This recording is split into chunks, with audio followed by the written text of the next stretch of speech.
श्रीगुरुभ्यो नमः।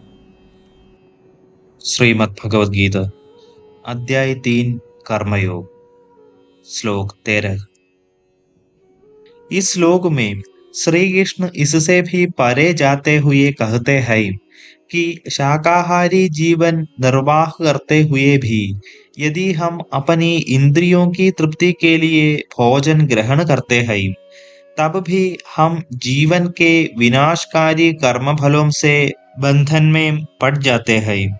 इस श्लोक में प्रयुक्त शब्द आत्म कारणात् का अर्थ अपना निजी सुख है, किंतु यदि हम भगवान को अर्पित करने के पश्चात यज्ञ के अवशेषों का प्रसाद के रूप में सेवन करते हैं तब हमारी भावना परिवर्तित हो जाती है और हम अपने शरीर को भगवान की धरोहर के रूप में देखते हैं जिसकी देखभाल भगवान की सेवा के लिए की जाती है।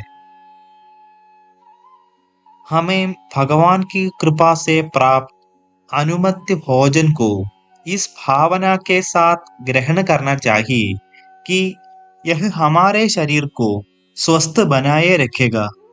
इस मनोभावना से समग्र प्रक्रिया भगवान को अर्पित हो जाती है। भोजन पकाते हुए मूसल, अग्नि, पीसने वाले यंत्रों, जल के बर्तनों और झाड़ का प्रयोग करते हुए भूलवश हिंसा हो जाती है। इसलिए जो शरीर की तृप्ति के लिए भोजन बनाते हैं पाप में फंस जाते हैं, किंतु यज्ञ पाप फलों को निष्प्रभावी करते हैं। श्रीमद् भगवद गीता अध्याय 3 कर्मयोग श्लोक 14। अन्नात् भवन्ति भूतानि पर्जन्यादन्न संभवः यज्ञात् भवति पर्जन्यो यज्ञः कर्म समुद्भवः। सभी लोग अन्न पर निर्भर हैं और अन्न वर्षा से उत्पन्न होता है। वर्षा यज्ञ का अनुष्ठान करने से होती है और यज्ञ निर्धारित कर्मों का पालन करने से संपन्न होता है।